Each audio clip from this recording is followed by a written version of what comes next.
सीमा का भाई आसिफ इस पूरे खेल में सबसे बड़ा खिलाड़ी निकला और सीमा का ड्रामा आखिर कैसे बेनकाब हुआ, जानिए आज की इस। हेलो फ्रेंड्स, सभी को नमस्कार। आपने तो क्लिप देख ही ली होगी, क्योंकि आप लोग हमें यकीन नहीं करते हो कि मैं सच बोल रही हूँ, इसलिए मैंने छोटी सी क्लिप लगा दी है और एक क्लिप बीच में और लगा दी है। तो वीडियो को अंत तक देखिएगा, बहुत बड़ी जानकारी देने वाली हूँ। आप लोगों ने सुना होगा कि पहले कि आप लोग कहते भी थे कि आखिरकार सीमा इधर आई है तो उसका भाई सामने क्यों नहीं आ रहा, और ये बिल्कुल भी इसको शर्म नहीं है। इसके भाई भी देखते होंगे वीडियो, तो आप सब कुछ बताने वाली हूँ। सीमा इधर को शर्म क्यों नहीं थी, सीमा इधर को डर क्यों नहीं था, सब कुछ बताने वाली हूँ। क्योंकि जो सीमा इधर का भाई आसिफ है और रीमा, ये सारे कुछ मिले हुए हैं। जब मकान बिका था से गुलाम हैदर का, तो वो मकान था सीमा के नाम, क्योंकि जो गुलाम हैदर पैसे भेजता था उस पैसों को जोड़ जोड़ के गुलाम हैदर के पैसों से ही मकान लिया था सीमा ने। और सीमा ने भेजा ही इसीलिए था कि जाओ सऊदी अरब में कमाना, ताकि मकान ले ले और हम अच्छे से रह पाएँ। तो गुलाम हैदर पैसे भेजता था, वो जमा कर करके सीमा ने अपने नाम मकान लिया था। वो मकान गुलाम हैदर ने देखा भी नहीं ना, उसमें वो रहा, क्योंकि मकान लिया भी जब तक गुलाम हैदर आया तब तक वो मकान बिक भी गया। आखिरकार मकान किसने बिकवाया, तो बहुत बड़ी सूचना देने वाली हूँ, खबर देने वाली हूँ, बने रहिएगा। गुलाम हैदर का जो मकान था, जो सीमा ने लिया था, वो रीमा और सीमा ने मिलके बेचा था। और उसमें सबसे बड़ा जो मोहरा था वो आसिफ था। आसिफ लाता था घर बेचने के लिए, दिखाने के लिए जेंट्सों को, क्योंकि कभी भी औरत मकान नहीं खरीदती। मकान जब भी कोई खरीदता है तो आदमी खरीदता है। तो आसिफ ने भेजा था, आसिफ भेजता था मकान देखने के लिए, और सीमा और रीमा ये दोनों मकान का सौदा करती थी। और मकान, क्योंकि इनको पैसा ज़रूरत था वीज़ा के लिए, वीज़ा नहीं लगता था। फिर जो ये गरीब पार्टी थी रघुपुरा की, सचिन मीना, ये गरीब लोग थे, इनको पैसे का लालच देना था। आखिरकार सीमा हैदर मकान बेच के इतना पैसा खर्च करके भारत क्यों आई, क्योंकि इसमें बहुत बड़ा मकसद से आई है। पूरी तैयार करी गई, सचिन को देखा गया वीडियो कॉलिंग पे कि बिल्कुल पागल सीधा साधा है, लप्पू सा है, उसको बिल्कुल भी अक्ल नहीं है। सीमा उसको जैसे चाहेगी वैसे हैंडल कर लेगी। और सीमा को भेजा गया था एक जासूसी के तौर पे तैयार करके, प्लांट करके भेजा गया सीमा हैदर को और सीमा हैदर के बच्चों को पूरी तरीके से।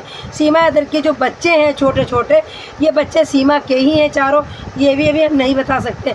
कभी ऐसा तो नहीं है सीमा हैदर ने 2 बच्चे उस गुलाम हैदर के पहली बीवी के लिए आई हो या किसके हैं, ये भी नहीं भी पता, क्योंकि अभी ये कन्फर्म नहीं है।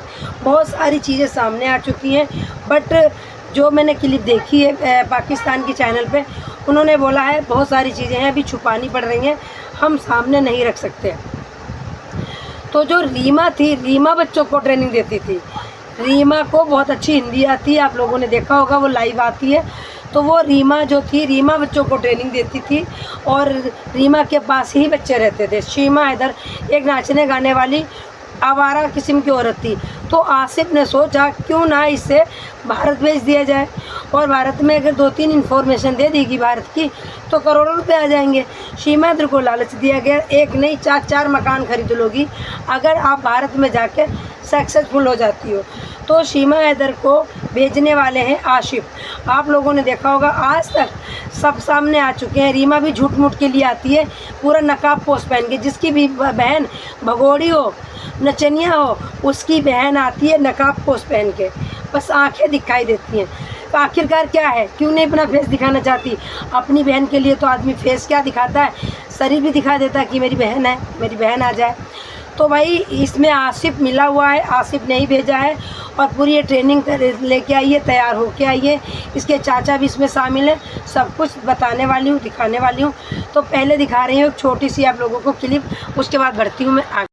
मैं मुबारकबाद पेश करना चाहता हूँ कैप्टन सीमा हैदर को, जिन्होंने अपना मिशन कंप्लीट करके दिखाया।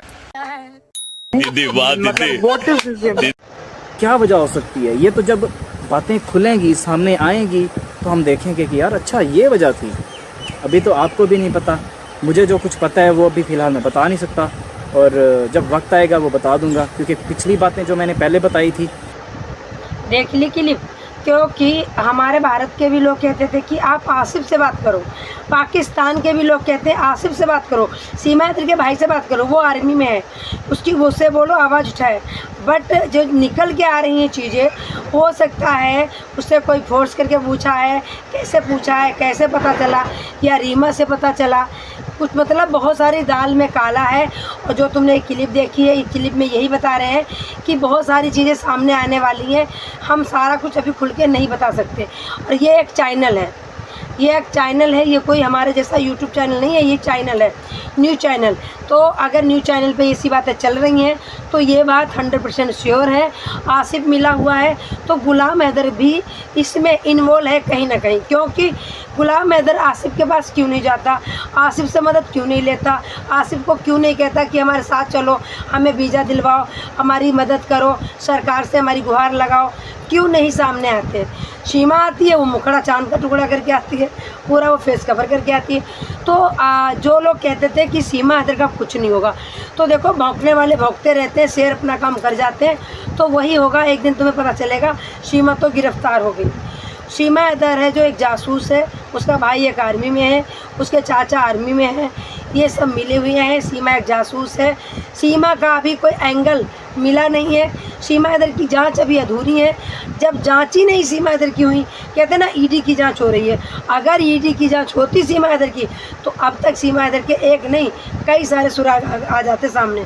तो सीमा हैदर उतनी ही गुनहगार है जितनी ज्योति मल्होत्रा गुनहगार है, बहुत जल्द जाएगी जेल में सीमा हैदर। आखिरकार AP सिंह ने मना किया, किसके कहने पे मान गई ईडी, तो ईडी की जांच रुक गई। तो आपको हम बता दें, जैसे वो कहते हैं वहाँ याचिका दायर है, तो ना तो कहीं इसकी याचिका दायर है, ना इसको नागरिकता मिलेगी, और जांचें तो इसकी कोई हुई ही नहीं है। इसकी बस पुलिस ले जा रही है, पूछताछ करके घर में छोड़ दे रही है। आप लोगों ने देखा होगा ईडी जांच करती है तो कई दिन हिरासत में रहता है बंदा। क्या सीमा हैदर हिरासत में रही? जब मीडिया वाले दौड़ा लगा रहे थे, इनके घर पे चक्कर लगा रहे थे, तो सीमा हैदर ने बीमारी का बहाना बनाया था। अगर आप लोगों को पता हो, बीमारी का बहाना बना के कुक भवन में लेट रही थी कि मैं तो बीमार हूँ, और दूसरे के घर में लेटी हुई थी, और गेट खोला नहीं जाता था, किसी से बात कराई नहीं जाती थी, और वही अब करती है। अगर कुछ भारत में हो जाता है तो सीमा हैदर सबसे पहले अंडरग्राउंड हो जाती है और कह देती है हमारी तबीयत खराब। तो ये बहुत बड़ी ब्रेकिंग न्यूज़ थी। सीमा हैदर का अंत आने वाला है, समय लगेगा, क्योंकि भारत के अंदर बहुत सारे जासूस पकड़े गए हैं, वो सब कहीं ना कहीं सीमा हैदर के जैसे हैं, कोई अलग से नहीं है, सब सीमा हैदर के जैसे हैं। सीमा हैदर एक आतंक गिरोह की है, सीमा हैदर ट्रेनिंग लेके आई है, सीमा हैदर के भाई ने सीमा हैदर को तैयार करके भेजा है, इसलिए सीमा हैदर को कोई शर्म आया नहीं है। उसको पता है कि हमें तो ड्रामा करना है। उसका भाई कहता होगा तुम्हें जो भी ड्रामा करना हो करना, अपने मकसद में कामयाब हो जाना और वहाँ पैर जमा लेना, बाकी बाद में हम करेंगे। क्योंकि एक पाकिस्तानी अगर बहू रखोगे तो कल को उसका अगर भाई आएगा तो क्या नेत्रपाल का घर वाले कोई मना कर लेंगे? अपनी पहचान छुपा के आ जाएगा, नेपाल तक आ जाएगा, फिर कह देगा हम तो नेपाली हैं, रह के चला जाएगा, बहुत सारी चीज़ें देख के चला जाएगा। कौन पहचान लेगा उसको? बताओ कौन पहचान लेगा? वो एक आर्मी का बंदा है। तो सीमा हैदर को सिर्फ यहाँ जमाया गया है, वो जासूस है या नहीं है ये भी कंफर्म नहीं हुआ है, तो हम कह नहीं सकते। बट उसको ट्रेनिंग दे के लाया गया है, पूरी साजिश के तौर पे लाया गया, यहाँ पे सीमा हैदर को फिट किया गया है ताकि हमारा आना जाना हो जाए और हम आएँ, सब चीज़ अच्छे से देखें, फिर भारत को हम नुकसान पहुँचाएँ। बाकी आपकी क्या राय है, आप कितना सहमत हो, कमेंट करके जरूर बताइएगा, और वीडियो को ज़्यादा शेयर कीजिएगा, और अगर मेरे चैनल पर नए हो तो प्लीज़ चैनल को सब्सक्राइब जरूर कीजिएगा। सभी को राधे राधे, हर हर महादेव। फिर मिलते हैं नेक्स्ट अपडेट में।